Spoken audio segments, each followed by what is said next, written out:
Hello, I'm Martin Fencka and welcome to the first episode of Let's Try Stellar Tactics. Stellar Tactics is an early access game that's being developed by Maverick Studios. Maverick Studios is actually just a one-man team, so in that regard it reminds me of RimWorld, which was also developed by just one person, and it ended up as an amazing game.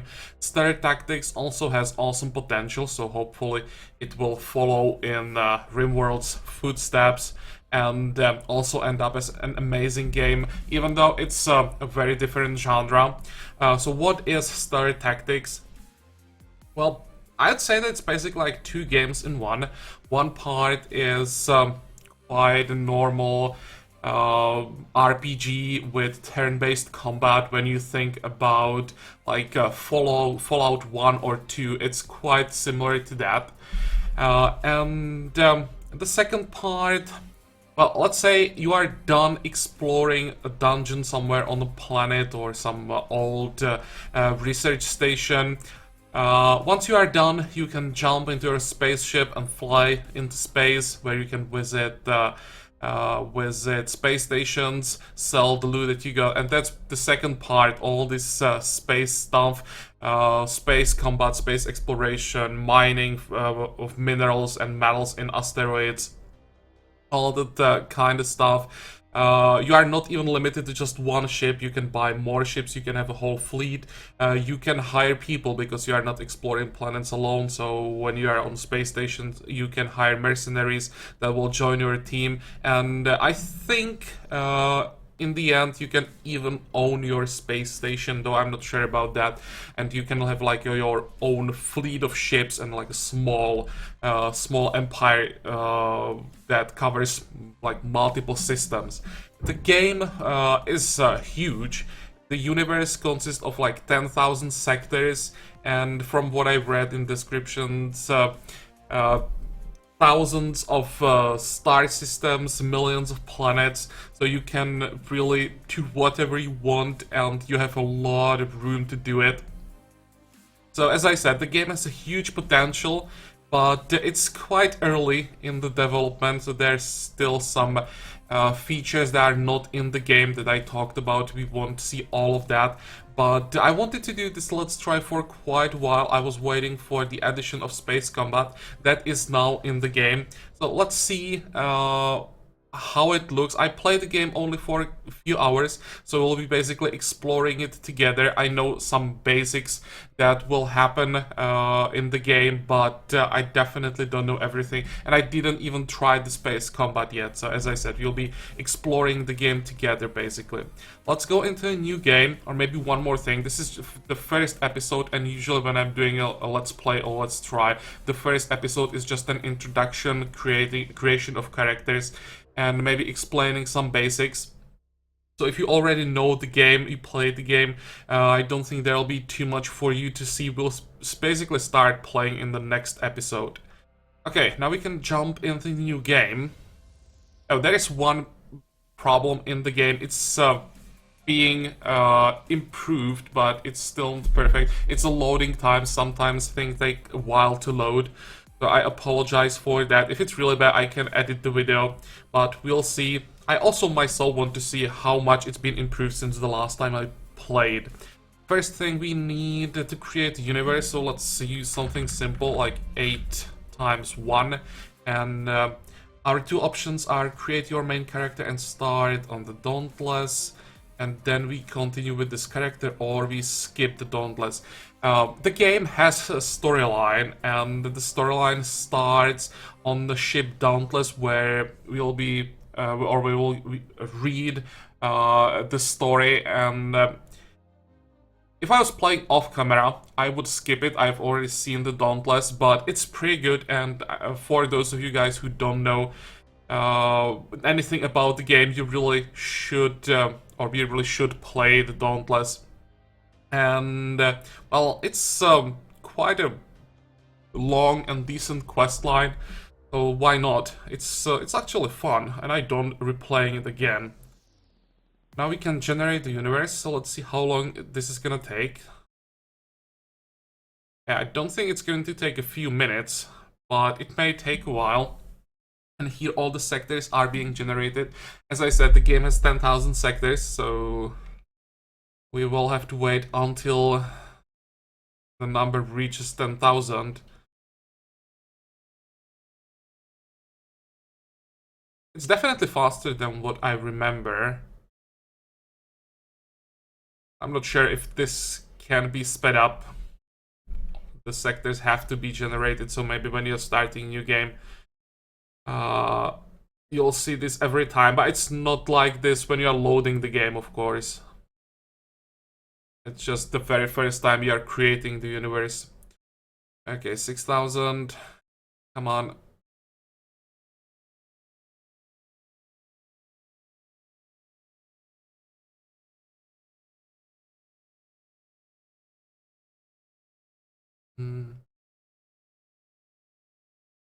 Also curious about the Dauntless mission, because when I played it, it's been like, I don't know, half year ago. I actually owned the game for quite a while.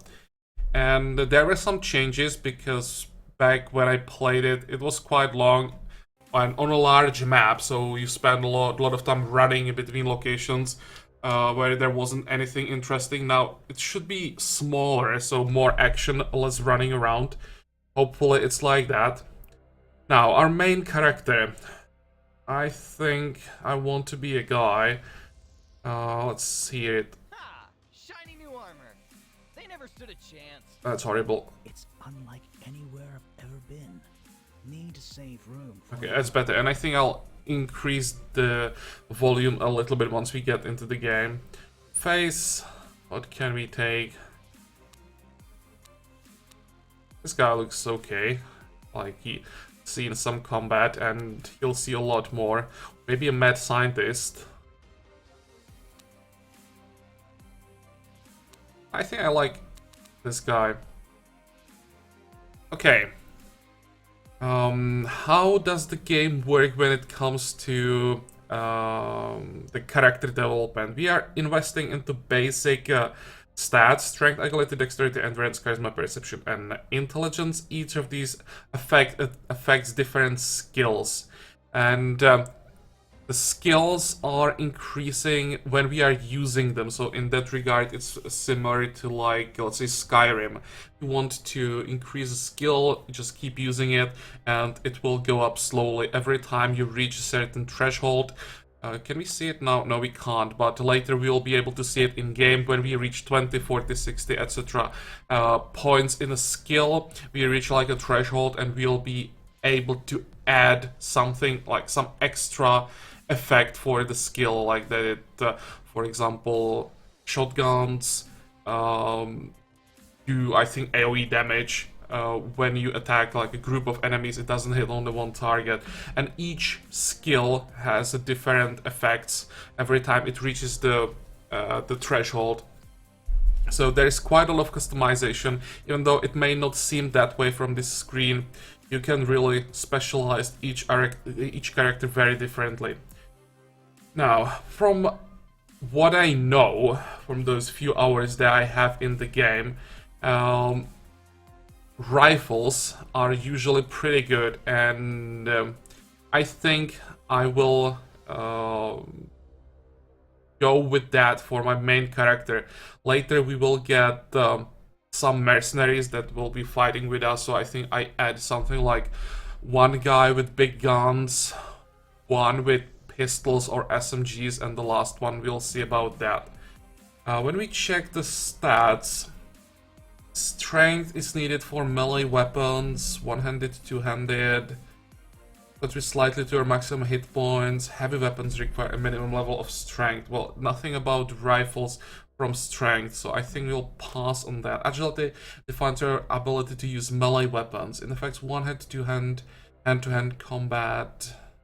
Initiative. Agility determines your skill at dodging melee attacks. Okay, we don't care about agility then. I think dexterity is the stat that we want. Dexterity affects many skills. It contributes to damage for all weapon types, both ranged and melee. That sounds good. It also affects your ability to hack computers and devices, craft complex items, and repair objects. It has an effect on initiative, which determines your turn order in combat. Okay, definitely want dexterity. Endurance, that's a primary attribute that sets the number of base hit points and hit points gained per level. Maybe a few of those, but I don't think we'll be able to afford it, because then we also need perception, I think. Charisma allows you to strike better bargains with merchants, develop relationships with factions quickly, and that may open up alternate opportunities as you explore the universe. You also gain a bonus to leadership, which raises your initiative. Are we gonna be a charismatic leader, or do we just hire someone who will be the leader for us? We will be the brain behind everything, but in combat someone else will lead. I don't think we can afford to just invest into anything than perception and dexterity. I want the main character to be really effective in combat, do as much damage as possible. And you can see that we don't have that many points, so we really have to choose carefully what we want to take. Perception contributes to damage with ranged weapons. It increases your maximum range, so super important. Chance to hit your enemy and provides a bonus to your chance to score a critical hit, so pretty much crucial stats across the board. Perception may allow you to see things that are hidden, so even exploration on top of that. And intelligence increases the speed at which you learn skills. It also affects your initiative, which determines your turn order in combat. High intelligence may allow you to focus your psychic energies, releasing hidden inner powers. I think I'll still stick to perception. 1, 2, 3, 4, 5, and dexterity. And we'll just go all in. Can we reduce stats behind the basic? No. That may be something that could add to the game, just the ability to take some extra points by decreasing stats you don't want. I think that would be useful. But we'll go with this. I think as we are leveling up, we'll get some extra points that you'll be able to invest, so maybe later I will invest into endurance a little bit and maybe intelligence. Now, as for our basic skills, I want two things. Was it here? Here, ability to hack computers. So our main character will be also a bit of a hacker. Where is it? Here. But actually, let's invest everything into rifles right away. And we'll just level up hacking by trying to hack something. Maybe a bit difficult early with just skill 1, but we'll get there. Also, hacking is actually not that difficult in this game, even when you have just a basic skill. So we'll be fine. Other than that, we don't need other weapon types. We'll get a specialist for each of these skills. And we'll also have to get someone who can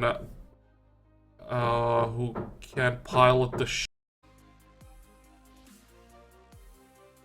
Okay, and I'm back. I apologize, I had a small problem here that I had to solve immediately, but we can get back to our character creation. I think we are done. The last thing I was talking about were these stats, but they're not that important right away. And again, we only have 4 points that we can invest right away.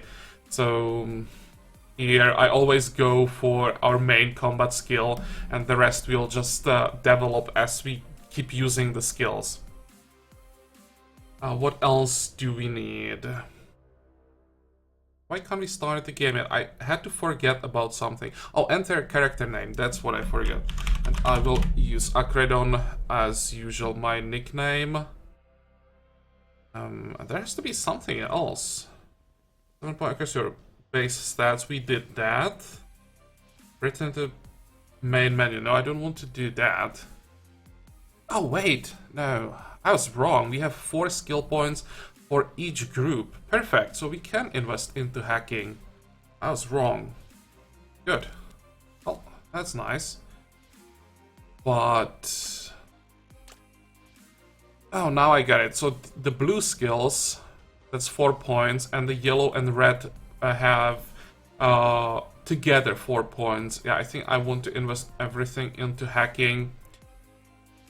And we just get some specialists that can handle our ship. Okay, now we can start the game. Perfect.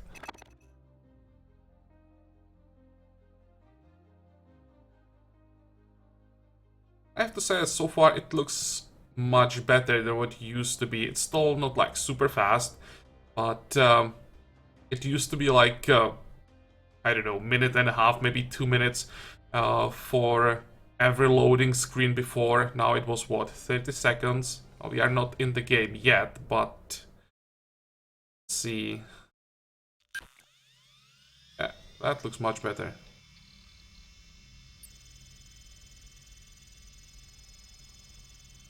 I don't remember this animation, so let's watch what's going to happen. As I said, it's been a while since I played, so maybe I just don't remember. It's not newly added.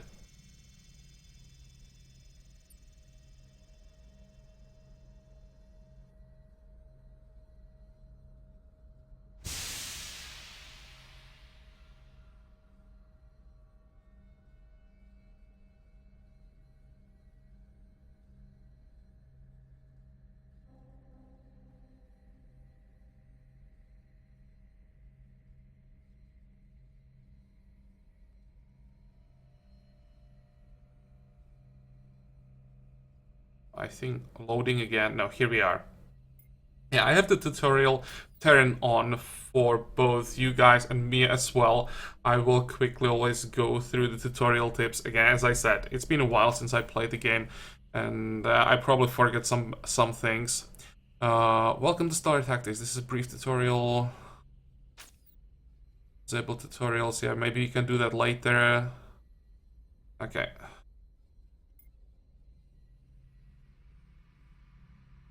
Nothing interesting here. If you want to read something, just pause the video, of course. Okay, this is just basics, really basics. Okay, and exit. So rotate the camera, move the camera around, and highlight objects. There is the console that we can highlight. Okay. And this is us, and we have 3 more people, and we'll read a little bit more about them. Let's read the first dialogue, and I think we'll make a cut and start playing in the next episode. So, hello, can you hear me? Dr. Ramos. Barely, you're breaking up. Damn it, broken junk. Still having problems hearing you. That should do it. How about now? Oh, very good. I can see you now on the monitor. Much better. Exactly what is the situation? My name is Dr. Mortimer Ramos. You can call me Doc. I must apologize for your abrupt arousal. We have a most unusual circumstance. What triggered the emergency cryo-res? Well, you see, it was me. I did it. I triggered the emergency system. We have a problem. It seems there has been a phage outbreak. Normally something we could handle, however, this time it's a little more complicated. Okay, let's start. I think, who are you? As I mentioned, I'm Dr. Ramos. I'm a member of one of 2 rotation shift teams here on Dauntless. My cryo shift engaged 3 weeks ago. My job, specifically, is to analyze the medical condition of the colonists in stasis aboard this ship. Okay? Do you know what triggered the emergency cryo-res? We have seen this one before. Okay, let's move on. What is phage? I wonder. 1 minute. Yes, I see you have minor neurological damage. Likely nothing serious. I suspect over time you will recover. To answer your question, phage is a viral disease, quite deadly in more ways than one. However, a cosmic anomaly is the primary reason we are on this ship. I'll explain in more detail later. However, right now we need to get you prepared. I assume you remember your training. Training, yes, for the most part. Okay, let's get you equipped then. Meanwhile, I review the protocols for activating your mission parameters. Please, proceed through the door.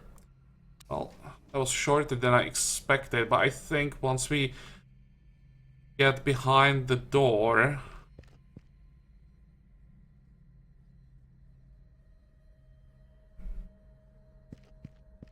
should talk more. Yeah, there we go.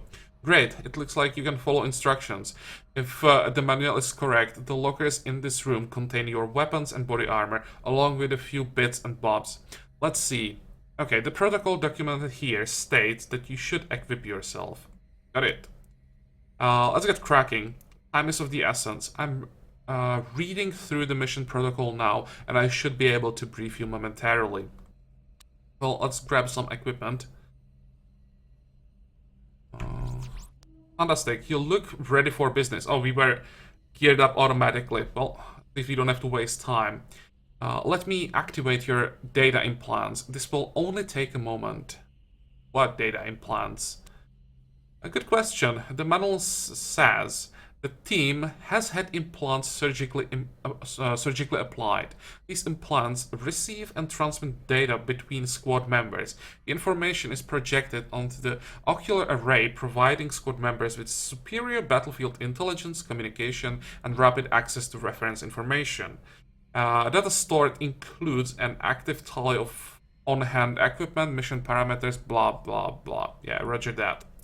Once the implants are activated, I should be able to communicate with you discreetly through your implants. Okay, let's see. If I press this button... There we go. Now we can finally see something interesting. How is that? It burns. Yes, you will get used to it. Now, there should be chests or boxes with ammunition and equipment. You should gather as much as you can carry. When you are finished, head through the next door. I'll fill you in on the details of our situation. Okay, and conversation. And here we have a tooltip, or not tooltip, tutorial on our gear, I think. So again, if you want to read everything, pause the video, please. But I think I remember these things.